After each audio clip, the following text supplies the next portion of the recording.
Bonjour à tous les internautes, ici Keiko Magazine, le magazine qui vous propose des critiques ciné et télé. Les spéciales Oscars de Keiko Magazine, les Oscars, comme vous le savez sûrement, se tiendront le 22 février 2015 à Los Angeles. Et donc ici à Keiko Magazine, nous vous offrons des critiques de tous les films qui sont nommés pour la catégorie du meilleur film, et aussi certains films dont les acteurs ou le réalisateur ont été nommés pour des prix individuels. Donc accrochez-vous, c'est parti.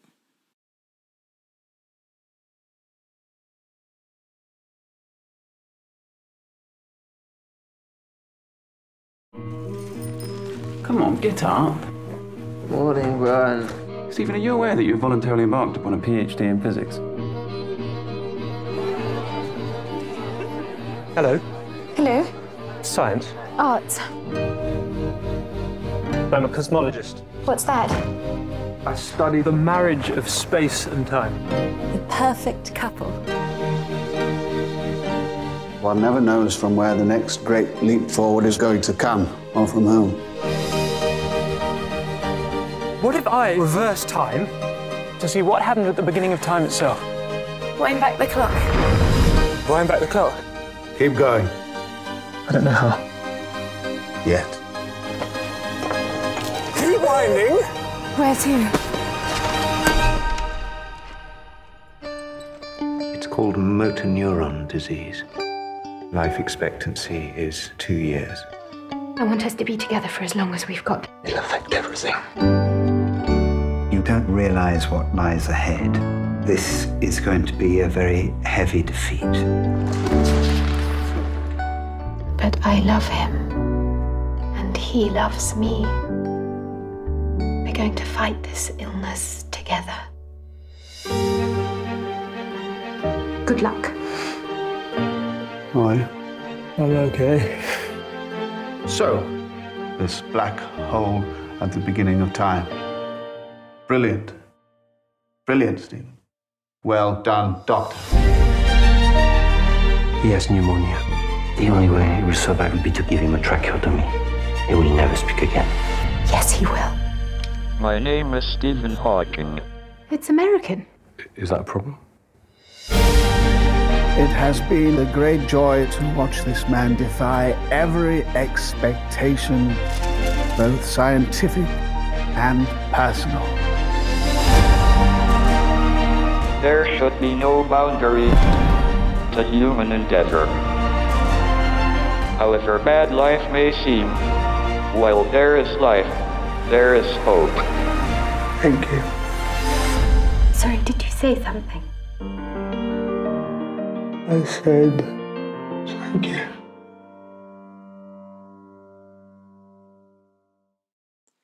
Une merveilleuse histoire du temps, The Theory of Everything en anglais.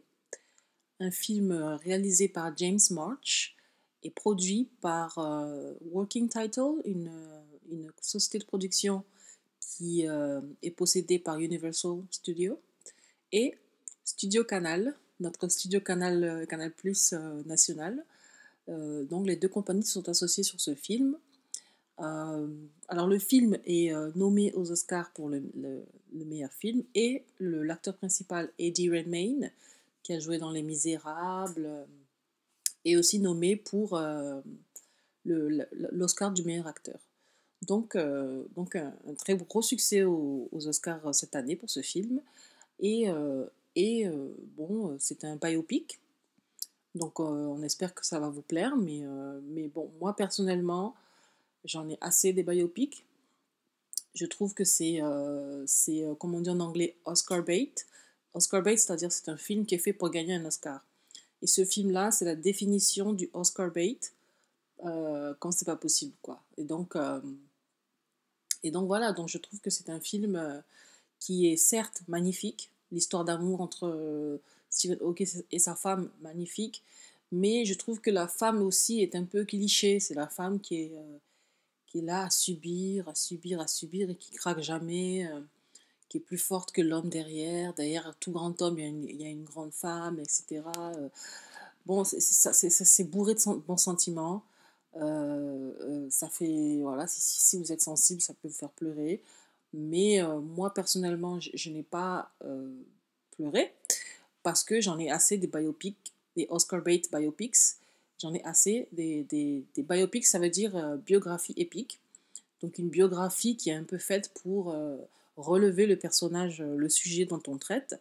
Et c'est vrai que, bon, Stephen Hawking a l'air d'être un génie qui a subi quand même des choses assez graves et qui s'en est quand même sorti grandi avec des récompenses géniales, etc. Mais le film, je parle que du film là, donc je ne parle pas du personnage, bien évidemment. Le film, je trouve, est... Il n'y a pas de suspense, il y a pas... Enfin, quand on a regardé la bande-annonce, on a vu le film, si vous voulez. Donc, il y a vraiment rien de plus que ce qu'il y a dans la bande-annonce. Et bon, je comprends qu'on mette les meilleures parties du film dans la bande-annonce, c'est pas ça le problème. Mais je pense que la bande-annonce révèle un peu trop le déroulement du film et qu'on sait ce qui va se passer. Et que donc, du coup, on regarde sans vraiment s'investir. Bon, évidemment, on est investi parce que ça fait quand même beaucoup de peine.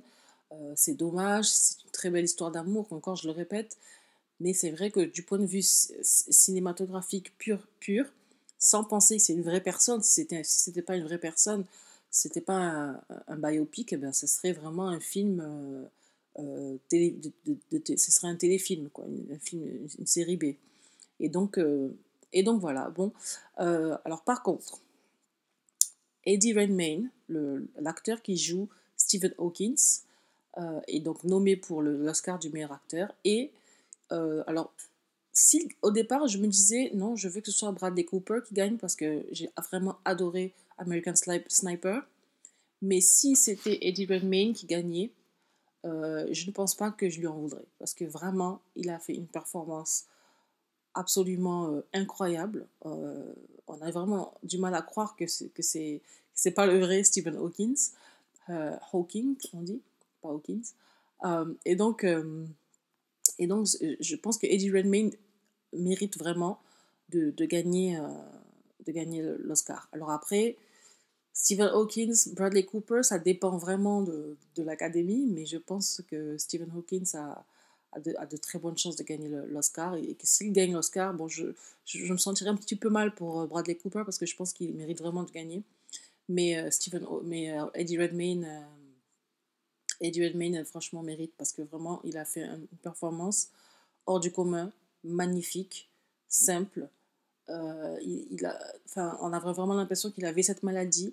Il a vraiment étudié son sujet et ça a donné un film magnifique.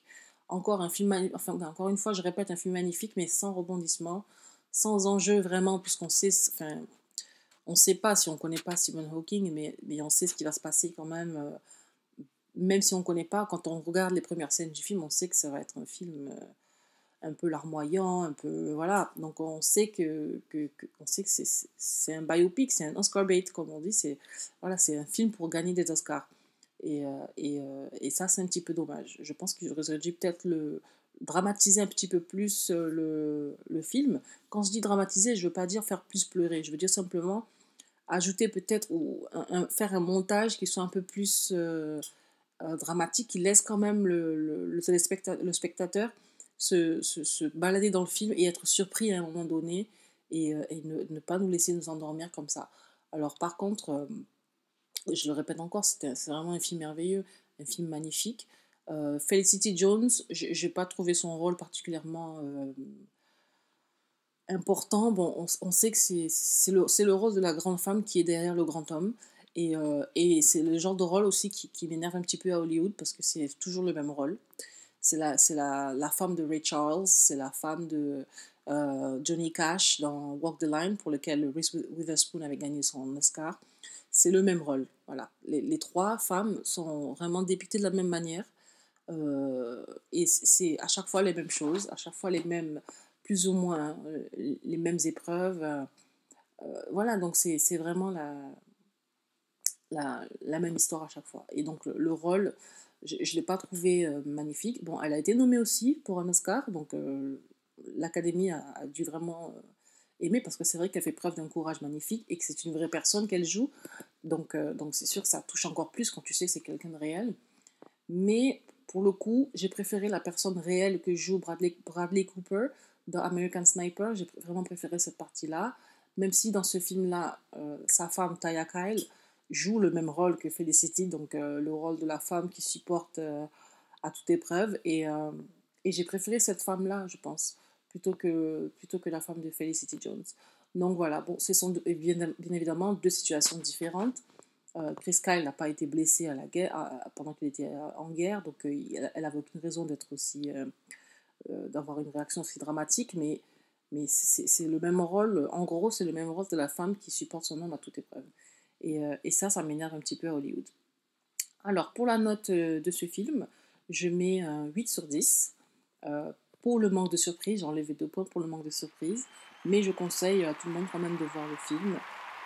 Et pour l'Oscar, je préférais vraiment qu'il aille à Bradley Cooper. Voilà, merci bien, au revoir.